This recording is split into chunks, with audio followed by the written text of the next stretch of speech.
बिस्मिल्लाहिर्रहमानिर्रहीम। अस्सलाम वालेकुम। आप फेसबुक और यूट्यूब चैनल देख रहे हो। मेरा नाम है अब्दुल रहमान नाज़रीन। आज 8 दिसंबर है। आज इस वीडियो में सबसे पहले आपके सामने अरशद शरीफ के केस के हवाले से कुछ डिटेल्स रखेंगे।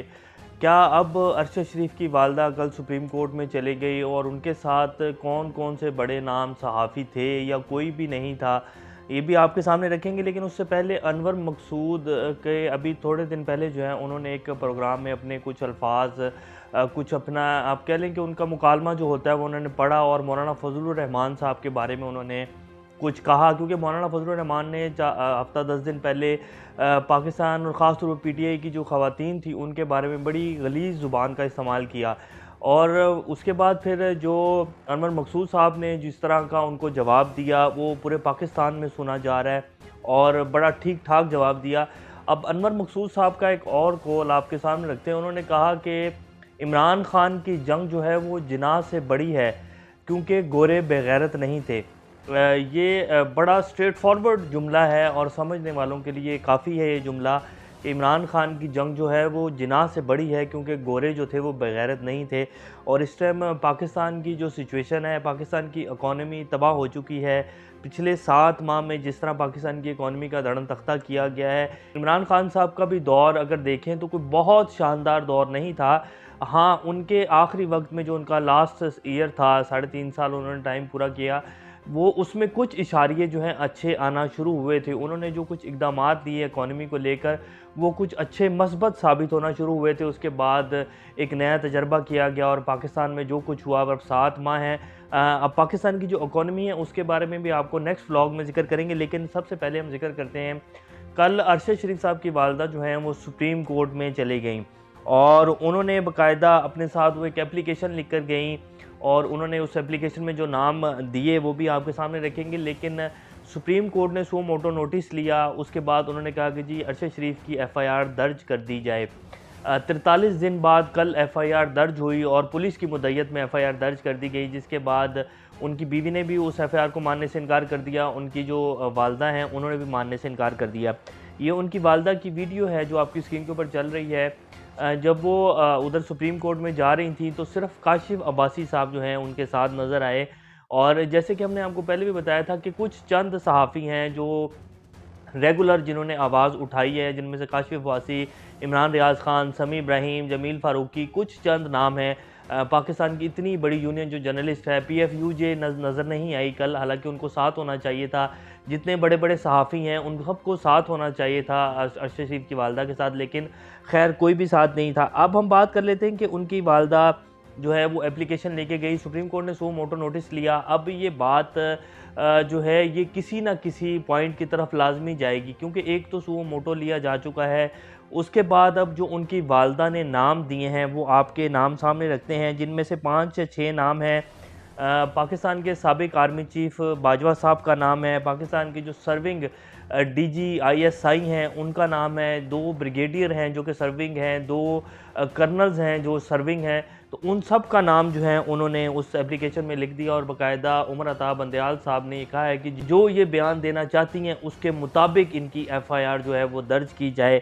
अब अगर FIR दर्ज हो जाती है तो क्या इंसाफ मिल पाएगा? क्या ये जितने भी नाम लिए गए हैं इनको अदालतों के सामने पेश किया जाएगा? इनको इस मुकदमे में समाअत के लिए या इनके बयानात जो हैं वो रिकॉर्ड किए जाएंगे? ये एक बहुत बड़ा सवालिया निशान है हमारी अदलिया के ऊपर। लेकिन ये जो अब मामला है पूरे पाकिस्तानी अवाम की जो नज़रें हैं वो हमारी आला अदलिया के ऊपर हैं, हमारी सुप्रीम कोर्ट के ऊपर हैं, क्योंकि सो मोटो लिया जा चुका है। हमारे हुकूमती हलकों की तरफ से भी शहबाज शरीफ साहब बारहा कह चुके हैं कि जी हम इस सो मोटो को वेलकम करते हैं, हमें जब भी बुलाया जाएगा हम हाजिर होंगे। तो अब देखते हैं कि ये अब किस तरफ जाता है ये सब कुछ। बहरहाल FIR जो है वो दर्ज हो रही है, अभी हुई नहीं है, लेकिन उनको ये कह दिया गया जी कि इनके मुताबिक जो ये बयान देना चाहती हैं उसके मुताबिक FIR दर्ज कर दी जाएगी। लेकिन अभी तक कोई ये खबर नहीं आई कि जी FIR जो नाम लिए गए हैं उसके मुताबिक दर्ज हो गई है। लेकिन अब ये मामला ऐसे ही ख़त्म नहीं होगा। वैसे अभी तक FIR इमरान खान की भी दर्ज नहीं हुई। जो इमरान खान साहब नाम ले रहे थे 3, उन नामों का भी जो है, उन नामों के मुताबिक उनकी एफआईआर भी दर्ज नहीं हो सकी। और ये वैसे कल कह तो दिया गया है कि जी एफआईआर दर्ज की जाए, लेकिन एफआईआर दर्ज नहीं हुई। फिर कल जब ये सारी उनकी जो एप्लीकेशन है वो मंजर-ए-आम पर आई, तो उनके साथ जो उनके वकील थे जो कि मुकदमा लड़ने के लिए तैयार थे, उन सब ने इनकार कर दिया। अब एक और वकील हैं जो अभी तक खबर सुनने में आई है, जो कि राज़ी हो गए हैं मुकदमा लड़ने के लिए। देखते हैं अब ये केस किस तरफ जाता है, लेकिन पाकिस्तानी अवाम की नज़रें जो हैं वो सुप्रीम कोर्ट के ऊपर हैं। बारहा कोई हज़ारों की तादाद में खतूत जो हैं पूरे पाकिस्तान से चीफ जस्टिस के उसमें जा चुके हैं कि जी अरशद शरीफ के जो कातिल हैं उनको सज़ाएँ दी जाएँ, इसमें साफ शफाफ जो है तहकीकात करवाई जाए। अब ये एक बहुत बड़ा जो है सवालिया निशान है कि इसके ऊपर क्या बनेगा, लेकिन ये मुकदमा जो है ये बड़ा अहम मुकदमा है और इससे बहुत सारी चीज़ें जो आने वाले दिन हैं पाकिस्तान में जो इंसाफ का निज़ाम है, ये सारा चैलेंज हो रहा है इस मुकदमे में, क्योंकि जितने बड़े बड़े नाम उनकी वालदा की तरफ से लिए जा रहे हैं, ये कोई छोटे नाम नहीं हैं। और पाकिस्तान की तारीख में कभी भी आप अगर हिस्ट्री उठा कर देखें, पाकिस्तान में जितने बड़े बड़े कत्ल हुए हैं, जो जो कुछ हुआ है, कभी भी कोई शफाफ तहकीकात जो है सामने नहीं आ सकी। अब ये जो मुकदमा है ये एक बहुत बड़ा इम्तिहान है, देखते हैं इसमें क्या बनता है।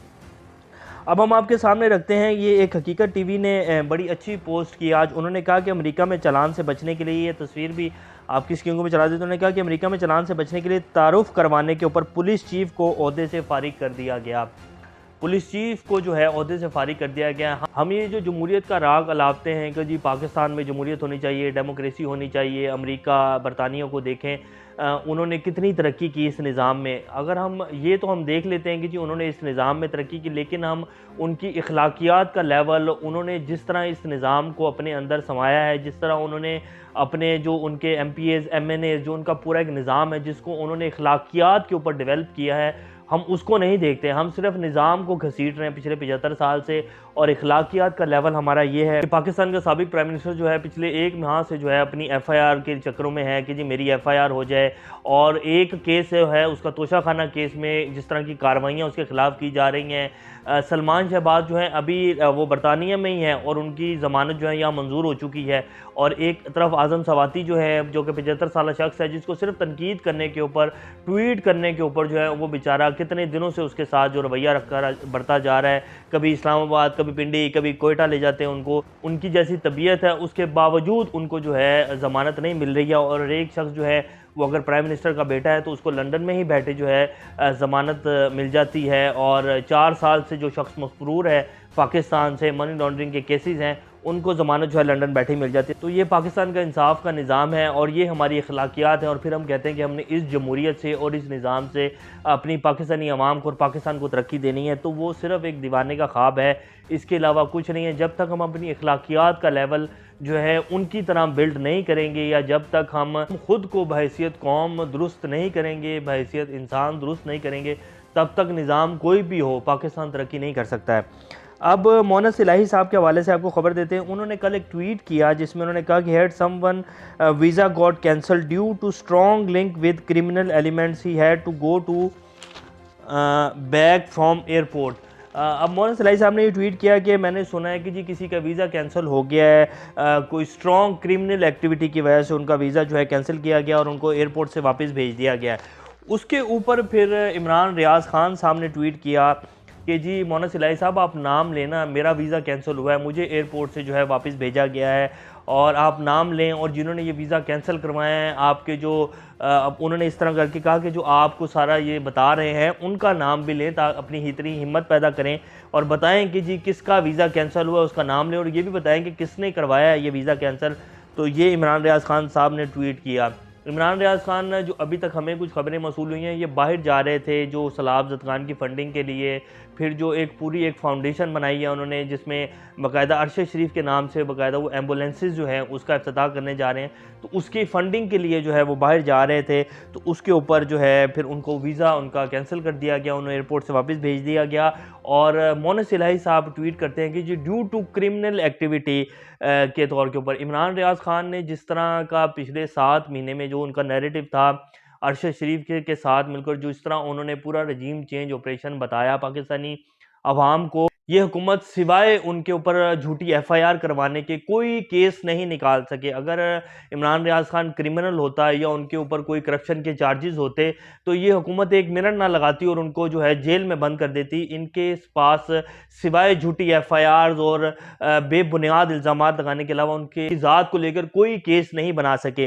तो अब मोनिस इलाही साहब जो हैं, जो थोड़े अर्सा पहले कह रहे थे कि जी हम बड़े इनकलाबी लीडर हैं, हम इमरान खान साहब के साथ खड़े हैं, इनके ऊपर अभी थोड़े दिन पहले जो है एक केस बंद हुआ है जिसमें how an open and shut case against Monis Elahi was dismissed by one जज बेंच। तो ये थोड़े दिन पहले ही जो है इनके ऊपर मनी लॉन्ड्रिंग का केस था जो कि ओपन एंड शट केस था, जो बंद कर दिया गया है। तो ये मोनिस इलाही साहब हैं। बहरहाल खैर, ये इस टाइम जी पाकिस्तान की ताज़ा तरीन सूरत हाल है। ये बड़ा अहम केस है और अब इसमें देखना है कि किस तरह का फैसला होता है और ये जो ऊँट है ये किस करवट बैठता है। अभी तक के लिए इतना। अपना चैनल का ख्याल रखिएगा। अल्लाह हाफिज़।